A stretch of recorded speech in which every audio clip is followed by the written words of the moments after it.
Jeudi politique. www.mazlec.net. L'invité du jour.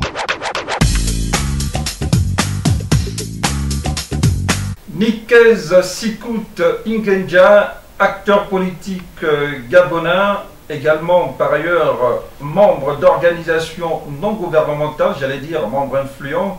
Et l'objet principal de cette invitation dans le jeudi politique est axé sur sa démission, d'abord du poste de secrétaire général, puis de militant du Cercle des libéraux réformateurs, le CLR, présidé par Jean-Boniface Asselé. Nikez Sikout Ingenza, bonjour. Bonjour, monsieur Marc Malikou. Ok, vous débarquez du Centre des libéraux réformateurs CLR après 7 ans passés au sein de la maison. Peut-on avoir les motivations de ce départ? Je voudrais d'abord vous remercier de me donner l'occasion de m'adresser au plus grand nombre. S'agissant de ma démission du Centre des libéraux réformateurs au CLR, après 7 ans passés à l'intérieur de ce parti politique gabonais, il faut noter un grand parti du centre, un grand parti de vie, de liberté et de bonheur. Mais il est à noter que dans la vie d'un homme politique, surtout en ce qui me concerne, après avoir passé 20 ans au Parti gabonais du progrès, un parti avec un leader au sens très élevé de... charismatique et emblématique. Charismatique et emblématique du feu Pierre-Louis Abondjo-Okawe, un parti de démocratie, un parti d'union, un parti de progrès. Il est arrivé donc au bout de 7 ans, j'ai fait le point pour savoir si mon action à l'intérieur du Centre des libéraux réformateurs était en phase avec mon idéal politique. S'agissant de la devise du CLR, vie, liberté, bonheur, je me retrouve parce que la dimension sociale incarnée par ce parti et par ses leaders nous a donné l'occasion, à l'occasion des 2 scrutins, je me répète, que j'ai pu vivre au CLR en qualité de coordinateur provincial de l'Estuaire, de secrétaire général adjoint 1 et de secrétaire général du CLR, de faire le point. Et ce point m'a amené à constater que 7 ans après, j'avais l'impression personnellement maintenant de faire du surplace parce que les statuts et le règlement intérieur avaient l'air d'être simplement un conducteur et non un élément nous permettant de redynamiser et de restructurer le parti. Donc, après moult discussions avec le président du parti, M. Jean-Boniface Asselé, à qui je voudrais au passage rendre un hommage particulier, parce que, quoi que l'on dise, nous avons eu des rapports excellents de père à fils, de président à militant, mais également au-delà de tout ce qui peut être considéré comme X ou Y chose, Jean-Boniface Asselé a ses forces. Il a ses faiblesses. Et qu'est-ce qui clochait justement au point que vous soyez, vous vous sentez mal à l'aise probablement dans la maison? Imaginez-vous, j'ai passé 20 ans au Parti gabonais du progrès, avec Pierre-Louis Abondjo-Okawe, un juriste émérite. Vous pouvez donc imaginer qu'avec lui, le principe de fonctionnement reposait d'abord sur ce qui était écrit dans les statuts et dans le règlement intérieur. Rien que les statuts, rien que le règlement intérieur. Les omissions, interprétations contradictoires et autres pouvaient être réparées, mais par décision collégiale. À la différence du fonctionnement d'un parti politique de la majorité, parce que ce n'est pas propre quand même au Centre des libéraux réformateurs. C'est une gestion je constate en épicerie familiale, c'est ça? Non, je ne dirais pas en mode épicerie familiale, non, mais simplement que le chef a trop d'autorité, trop de pouvoir, hein, qui parfois... Suprastatut et règlement. Voilà. Donc, à partir de cet instant, personnellement, le parti politique est une propriété de la base. Déjà, on caricature Jean-Boniface Asselé d'être le propriétaire du CLR, peut-être que cela rentre dans cette dynamique. C'est peut-être le mal de l'organisation des partis politiques gabonais, où le leader est confondu avec le parti. Vous avez vu Pierre-Louis Abondjo mourir quasiment avec le PGP. Vous avez vu Pierre Mamboundou mourir avec l'UPG. Vous avez vu l'éclatement du Morena après le décès de nombreux de ses leaders. Vous avez vu le RNB de Mbabesol qui est devenu RPG. Comme il a pris une aile. Et ce malaise pourrait justifier le départ de d'autres cadres avant vous, notamment un cadre illustre et émérite, Éloi Nzondo, actuel gouverneur de la province du Haut-Ogooué. C'est chacun face à sa conscience. Soudain ou longuement réfléchi. Je ne peux pas me prononcer sur les motivations qui ont conduit Éloi Nzondo à partir du CLR. Je l'ai regretté personnellement, puisqu'à l'époque j'étais secrétaire général. Vous regrettez et vous partez, vous? Ben, je regrette le départ de l'homme, parce qu'il a démontré à l'intérieur du CLR la preuve. Regardez dans le 3e arrondissement de la commune de Libreville, le départ de Éloi Nzondo s'est ressenti fortement aux dernières élections. Pour tenter justement de donner du souffle à la maison, Jean-Boniface Assélé a fait des recrutements stratégiques, au nombre desquels l'arrivée de sa fille, Nicole Christiane Assélé, dont le leadership, c'est vrai, a été prouvé dans d'autres sphères que le milieu politique. Est-ce que l'arrivée de Nicole Christiane Assélé ne vous a pas dissuadé dans votre volonté de partir? Il faut d'abord noter que Jean-Boniface Assélé a le talent de détecter des crèmes fraîches. Et Nicole Assélé, nonobstant le fait qu'elle soit la fille de M. Assélé, je voudrais d'ailleurs inviter les uns et les autres à ne pas trop épiloguer sur la question. Qu'elle soit considérée comme simplement une militante, une Gabonaise, une compatriote qui a choisi d'adhérer au Centre des libéraux réformateurs. Ne pas trop faire le lien. Mais ça peut ressembler également à un héritage familial. Vous avez vu ce qui s'est passé en France entre le père fille et le père.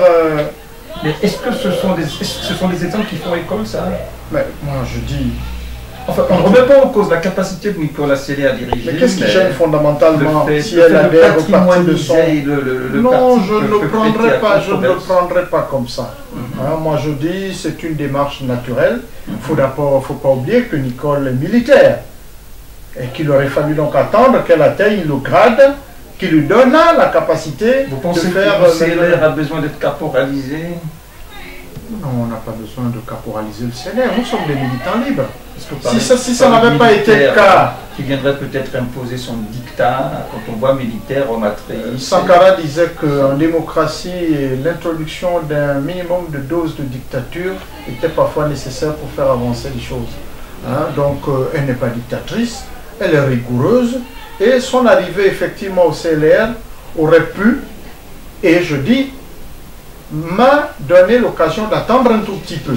Nikessi Kuntigenza, vous sortez du CLR, quelqu'un avant vous, justement, vous avez précédé dans la sortie du CLR, c'est Désiré Tapoyo, Alexandre Désiré Tapoyo, membre du gouvernement sous Ali Bongo, qui fait un comeback dans la maison après son départ également fracassant du Parti démocratique gabonais.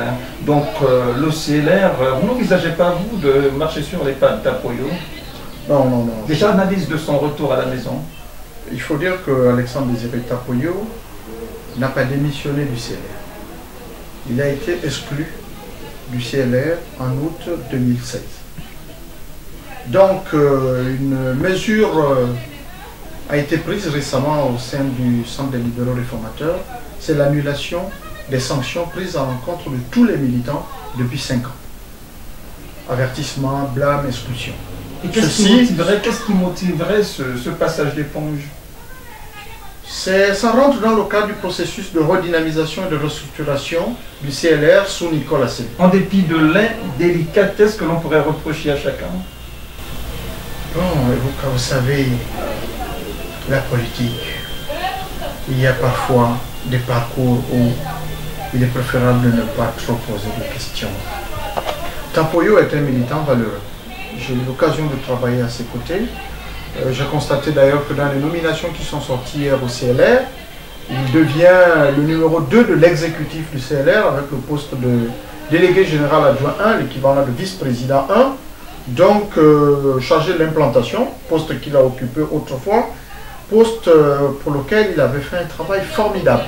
Et je crois que sur ce plan, Nicole Assélé a fait le bon choix, s'agissant de Tapoyo. En décidant de démissionner, vous portez un coup comme ça à votre trajectoire élective. 23 ans sans discontinu de mandat d'élu municipal de la commune de Libreville. Est-ce que vous ne regrettez pas, il n'y a pas de pincement comme ça, de rupture de mandat électif, peut-être au forceps? Oui, naturellement, on ne peut qu'avoir quand même quelques pincements de cœur, parce que lorsqu'on a servi son peuple pendant 23 ans en qualité d'élu local, donc un homme de proximité, il y a tout naturellement de regret en prenant cette décision.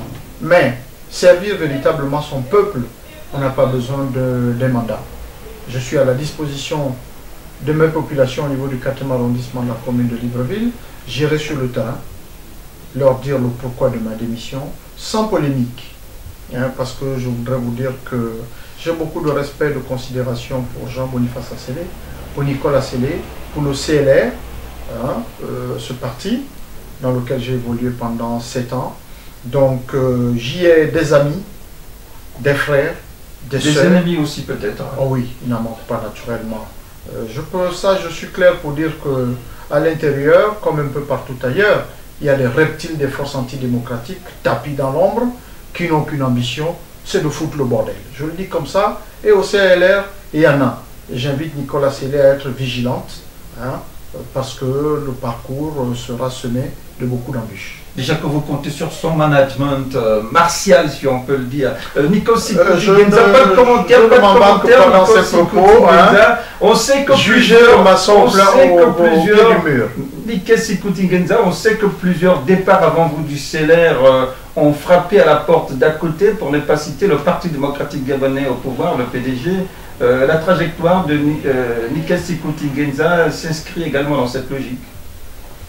Nikel Sikouti Genza est un citoyen gabonais, jouissant de ses droits civiques et politiques.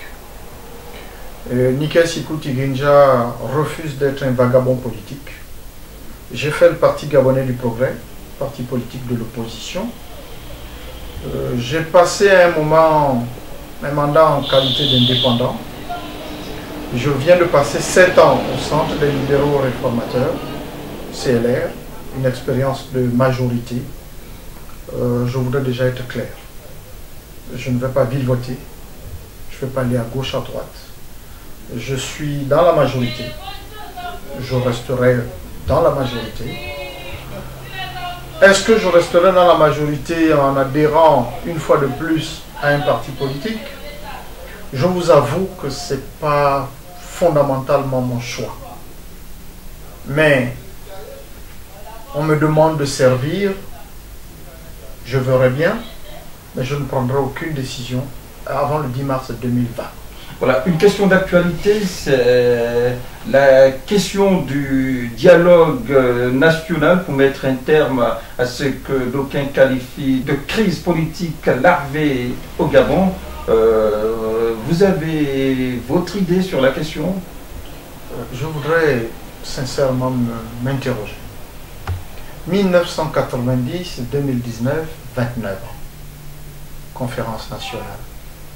Accord de Paris. Accord d'Hambourg. Accord d'Angodje.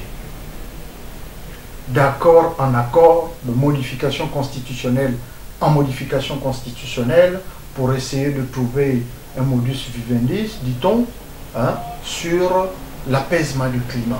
Mais je voudrais simplement dire, en ce qui me concerne, le climat politique gabonais est conforme à l'exercice de la démocratie. Il y a l'opposition, il y a la majorité, il y a des forces dites du centre, il peut être du centre droit, du centre gauche, selon qu'on fonctionne sur la base des idéologies, mais arrêtons-nous un moment pour nous poser la question de savoir, est-ce que véritablement la situation aux préoccupations du peuple gabonais se situe dans le dialogue politique? Il y a un besoin du peuple. Il faut apporter une réponse à ce besoin. Moi, je crois que... Quel est le process justement pour y arriver? Le process repose dans l'organisation d'élections transparentes, dans le fonctionnement du pays selon les principes d'un état de droit, c'est-à-dire la séparation des pouvoirs, pouvoir judiciaire, pouvoir exécutif, pouvoir... Il y a des goulots d'étranglement justement pour y parvenir. Et comment justement déverrouiller ces... Moi je dis, convoquons plutôt les états généraux de la bonne gouvernance en République gabonaise. Et c'est-à-dire? Mais c'est-à-dire simplement que le problème en ce qui me concerne, c'est mon point de vue, je suis Sikouti Genja Nikez, la difficulté ou le ressenti du peuple s'agissant de la non-satisfaction des besoins repose sur le fait qu'il y a quand même, il faut le reconnaître, un certain nombre d'insuffisances en matière de gouvernance. Il faut mettre l'accent un peu plus sur le redressement de la situation économique qui, par voie de conséquence, donnera du bonheur au plan social. Mais comment y parvenir justement? Mais vous pensez que c'est en convoquant un dialogue? Est-ce que vous avez analysé un peu les résolutions des accords d'Angodje?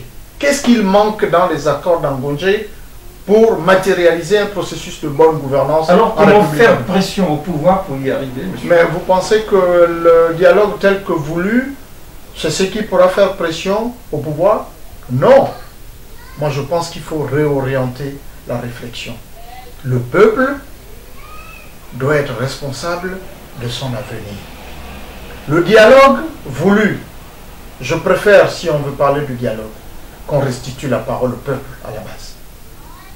Que l'on dialogue dans les quartiers, que l'on dialogue dans les villages, que chaque cellule constituée en République gabonaise donne son point de vue sur la culture, le social, le politique, l'environnement et l'économie, mais s'agissant de son vécu quotidien. Que d'appeler les gens à Angodje, boire, manger et aller à la soupe recevoir des perviers. Il n'en est pas question. Combien coûte un dialogue? Des milliards. On peut faire mieux avec ces milliards aujourd'hui. Donc moi je dis, nouveau dialogue, non. Prenons les actes de la conférence nationale, prenons les actes des accords de Rambo, prenons les actes des accords de Paris, prenons les actes des accords d'Angodje, et puis capitalisons ça. Une cellule peut être créée pour tirer les forces et les faiblesses. Et à partir de ce moment, c'est au pouvoir en place de prendre ses responsabilités, puisque c'est le pouvoir qui gouverne le pays en ce moment. En y associant naturellement le plus grand nombre, que l'opposition soit véritablement une force de proposition, une force de pression, mais dans le cadre de l'exercice démocratique. C'est mon souhait. Et puis qu'on donne un peu la chance, parce que les cadres valeureux, ils sont partout. Ils sont dans la majorité, ils sont dans l'opposition. Je ne voudrais pas citer certains, mais il y a de la matière. Il y a quelque chose à faire. Je suis convaincu que notre pays peut valablement retrouver ses lettres de noblesse. Parce que quand je regarde aujourd'hui le budget de la Côte d'Ivoire, 8 000 milliards. Donc aujourd'hui, la Côte d'Ivoire a un budget plus élevé que le Gabon. Ce qui autrefois n'était pas le cas. Il faut redistribuer d'une autre manière. Il faut gouverner d'une autre manière. Il y a une tendance au redressement. Mais il faut aller jusqu'au bout. Il faut véritablement aller jusqu'au bout. La question de l'impunité, de la corruption. On ne commence pas par frapper un, deux, et puis on s'arrête et on recule. Non, il faut montrer que le bâton de la gouvernance est bel et bien tenu. Et que chacun a un rôle à jouer, une place à tenir, un combat à mener. Lika Sikouti Nkenja, on s'achemine vers la fin de cette interview. Peut-être votre mot de la fin, une préoccupation à laquelle on n'a peut-être pas pensé. Que vous dire? Je n'ai qu'une ambition. C'est de voir le Gabon redevenir un pays de référence au plan économique. Nous avons un outil nouveau qui fait la prospérité de la République gabonaise, c'est la question de l'environnement. Profitons-en. Faisons en sorte que de par cette richesse nouvelle, le Gabon puisse se relever. Parce qu'il faut avoir le courage de le dire. Il y a quand même de la fièvre. Le Gabon est par terre pour se relever? Non, le Gabon n'est pas par terre, sinon nous ne serions pas là, en train de communiquer. il faut revitaliser le tissu de l'audiovisuel gabonais. Il faut lui donner sa liberté conformément aux lois et règlements en vigueur, que chacun joue son rôle. On appelle la presse le quatrième pouvoir. Mais ce pouvoir est un outil qui nous aide à la bonne gouvernance. Parce que vous imaginez un pays sans liberté, un pays sans presse, ça peut rendre les gens plus dictateurs qu'autre chose. Donc je crois que là, il y a quelque chose à faire. Redressons l'économie. Le peuple n'a pas besoin de grand-chose. Je retiens, moi, 5 priorités. La santé, l'éducation, le logement, la route, l'agriculture, le nouveau pétrole de l'économie gabonaise. Ikez Sikout Ingenja, il faut le rappeler, vous étiez l'invité de Jeudi Politique sur Mazlek Info. Nous vous disons merci. Merci beaucoup et à très bientôt. L'info du Gabon en un clic, c'est sur www.mazlek.net.